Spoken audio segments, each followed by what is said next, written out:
Mapagpalang araw po sa inyong lahat. Ngayon po ay araw ng Martes, ika-26 ng Nobyembre.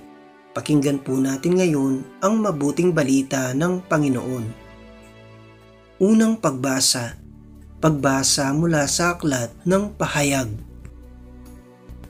Akong si Juan ay tumingin at nakita ko ang isang puting ulap at nakaupo rito ang isang nilikhang animoy tao. May koronang ginto at may hawak na isang matalas na karit. Isa pang anghel ang lumabas mula sa templo at malakas na nagsalita sa nakaupo sa ulap. Gamitin mo na ang iyong karit. Gumapas ka na sapagkat panahon na. Hinug na ang anihin sa lupa. Ikinampay ng nakaupo sa ulap ang kanyang karit at nagapas ang anihin sa lupa. At isa pang anghel ang nakita kong lumalabas sa templo sa langit, may hawak din siyang matalas na karit. Lumabas mula sa dambana ang isa pang anghel, ang namamahala sa apoy. Sinabi niya sa anghel na may matalas na karit, gamitin mo na ang iyong karit at anihin mo ang mga ubas sa lahat ng ubasan sa lupa, sapagkat hinug na.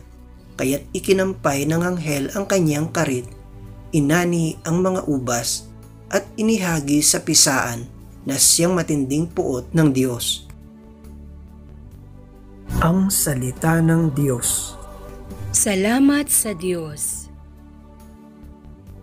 Salmong tugunan. Panginooy paririto upang hatulan niya tayo. Panginooy siyang hari, sa daigdig ay sabihin, sanlibutan matatag na, kahit ito ay ugain. Sa paghatol na nilikha, lahat ay pantay sa paningin. Panginooy paririto upang hatulan niya tayo. Lupa't langit ay magsaya, umugong ang kalaliman. Lahat kayo na nilikhang nasa tubig ay magdiwang. Ang bukirin at ang lahat ng naroon ay sumigaw, pati mga punong kahoy sa galak ay mag-awitan. Panginooy paririto upang hatulan niya tayo. Ang poon ay pupurihin pagkat siya ay daratal. Paririto sa daigdig upang lahat ay hatulan. Tapat siya kung humatol at lahat ay pantay-pantay. Panginooy paririto upang hatulan niya tayo. Aleluya, aleluya. Manatili kang matapat hanggang iyong kamatayan, pagkat buhay aking bigay. Aleluya, aleluya. Ang mabuting balita ng Panginoon ayon kay San Lucas. Noong panahong iyon, pinag-uusapan ng ilang tao ang templo, ang kahangahangang mga bato na ginamit dito at ang mga palamuti nito na inihandog ng mga tao. Kaya't sinabi ni Jesus, darating ang panahong lahat ng nakikita ninyong iyan ay iguguho. Walang batong ititira sa ibabaw ng kapwa bato. Tinanong nila si Jesus, Guro, kailan po ito mangyayari?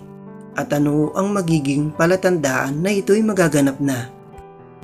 Sumagot siya, mag-ingat kayo at nang hindi mailigaw ni numan, sapagkat marami ang darating sa aking pangalan na magsasabi, Ako ang Mesyas, at dumating na ang panahon. Huwag kayong susunod sa kanila. Huwag kayong mabagabag kung makabalita kayo ng mga digmaan at mga himagsikan. Dapat mangyari ang mga ito, ngunit hindi darating karakaraka ang wakas. At sinabi pa niya, magkikipagdigma ang bansa laban sa kapwa bansa at ang kaharian sa kapwa kaharian. Magkakaroon ng malalakas na lindol, magkakagutom at magkakasalot sa iba't ibang dako. May lilitaw na mga kakilakilabot na bagay at mga kagilagilalas na tanda buhat sa langit. Ang mabuting balita ng Panginoon. Pinupuri ka namin, Panginoong Hesukristo.